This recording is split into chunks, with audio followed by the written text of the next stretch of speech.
Double engine సర్కారుతో double digit growth సాధించాలన్నదే కూటమి లక్ష్యమన్నారు ఏపీ సీఎం చంద్రబాబు. 2047 నాటికి 15% వృద్ధి రేటు సాధించాలనే సంకల్పంతో ముందుకు వెళ్తున్నామన్నారు. 2 రోజుల కలెక్టర్ల సదస్సులో పాల్గొన్న చంద్రబాబు పలు అంశాలను ప్రస్తావిస్తూ కలెక్టర్లకు దిశానిర్దేశనం చేశారు.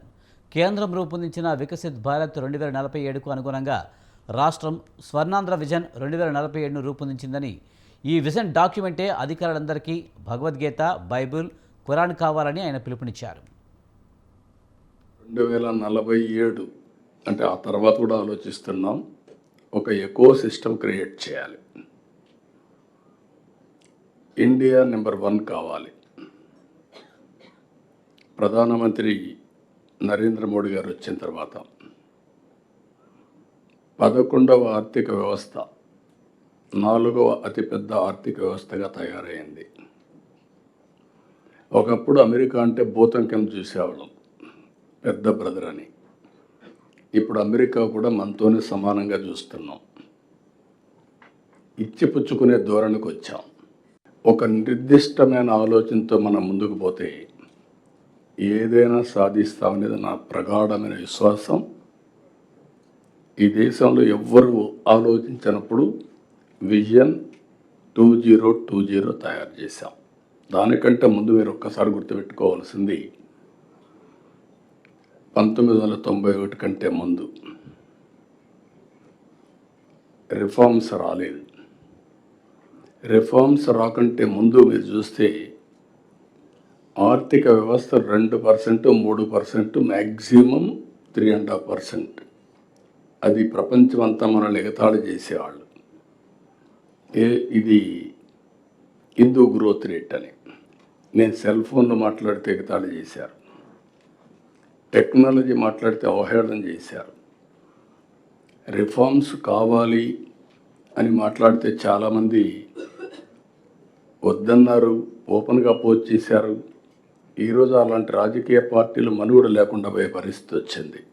ఈ ప్రభుత్వం వస్తానే ఒక నిర్దిష్టమైన విధానం government of India Viksit Bharat 2047 తయారు చేశారు. మనం వచ్చిన తర్వాత స్వర్ణాంధ్రప్రదేశ్ 2047 తయారు చేశాం. ఇది మనందరికి ఒక బైబిల్ కావాలి, ఒక భగవద్గీత కావాలి, ఒక ఖురాన్ కావాలి. మీరు ఎవరైనా సరే చేసేటప్పుడు ఇది అవన్నీ కూడా మానసిక ఆనందం, ఒక మనకు తృప్తినిచ్చేదైతే ఇది జరిగితే భారతదేశాన్ని ఎవ్వరూ ఆపలేరు. ప్రపంచంలో నెంబర్ 1గా తయారవుతుంది. అందులో తెలుగు రాష్ట్రం మనం అగ్రస్థానంలో ఉండాలని నా ఆలోచన. పొలిటికల్ గవర్నెన్స్ అన్నాం కాబట్టి ఇక్కడ ఎన్డీఏ గవర్నమెంట్ ఉంది, కేంద్రంలో కూడా ఎన్డీఏ గవర్నమెంట్ ఉంది. డబుల్ ఇంజన్ సర్కార్, డబుల్ డిజిట్ గ్రోత్. ఈరోజు మీరు చూస్తే హైయెస్ట్ గ్రోత్ రేట్ 10.5% ఫస్ట్ క్వార్టర్లో వచ్చాం. కానీ మన ఎయిమ్ అయితే ఇంకా ఎక్కువ ఉంది, హై ఉంది. అదే సమయంలో లాస్ట్ ఇయర్ 12% గ్రో అయ్యాం. 2047 వరకు 15% గ్రో కావాలని మన ఆలోచన. 7.5%కి 15% డిఫరెన్స్ మీరు చూస్తే 4.5 times CAGR. మామూలుగా గ్రో అయితే మీరు ఒక 10 లక్షల రూపాయలు పర్ క్యాపిటల్ ఇన్కమ్ వస్తే, అదే మీరు 15% గ్రో అయితే 45 lakhs వస్తుంది. That is the difference. 10 లక్షలకి 45 లక్షలకి 22 సంవత్సరాల్లో అనేకమైనటువంటి మార్పులు చేర్పులు చేసుకుంటూ ఆర్థిక అసమానతలు తగ్గించేదానికి వెల్ఫేర్ ఇస్తూనే ఇంకొక పక్క P4 కూడా తీసుకొచ్చాం. ప్రభుత్వం చాలా స్పష్టంగా ఒక హామీ ఇచ్చాం, అభివృద్ధి చేస్తాం, సంక్షేమ కార్యక్రమాలు ఇంకా మెరుగ్గా చేస్తాం, అందరినీ సాధికార వైపు తీసుకెళ్తామని చాలా స్పష్టంగా హామీ ఇచ్చాం. నమ్మారు. 94% మాకు స్ట్రైక్ రేట్ ఇచ్చారంటే ఈ ప్రభుత్వం పైన పెట్టుకున్నటువంటి అచంచలమైన విశ్వాసం. ఆ విశ్వాసాన్ని మేము మళ్ళీ తిరిగి నిలబెట్టుకోవాలంటే ఎన్డీఏ కూటమి, నేను కానీ పవన్ కళ్యాణ్ గారు కానీ మేము అందరం దీన్ని ఎప్పటికప్పుడు పర్ఫార్మెన్స్ చేస్తే తప్ప ఇది సాధ్యం కాదు. ఆ పర్ఫార్మెన్స్ చేయడానికే ఈరోజు మీరు చూసినప్పుడు మంత్రులు ఎంత పని చేసినా అధికార యంత్రాంగం కూడా దీన్ని ముందుకు తీసుకుపోయే పరిస్థితి రావాల్సిన అవసరం ఉంది. ఎప్పుడు కూడా నేను దేంట్లోనూ సాటిస్ఫై కాను. That is my plus point, that is my weak point.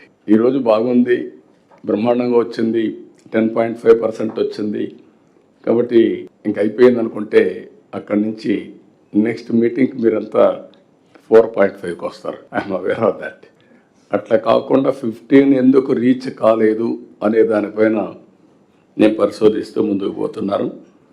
ఏవైతే 10 ప్రిన్సిపల్స్ గవర్నమెంట్ ఒక ఐడియా పెట్టుకున్నాం, పేదరిక నిర్మూలన, జీరో పవర్టీ, అదే సమయంలో employment, human resources development, agritech, water security, logistics, లేకపోతే ప్రోడక్ట్ పర్ఫెక్షన్, స్వచ్ఛ ఆంధ్రప్రదేశ్, అదే సమయంలో deep technology and all works of ఇవన్నీ పెట్టుకొని మనం టాప్ 10 ప్రిన్సిపల్స్ పెట్టుకున్నాం.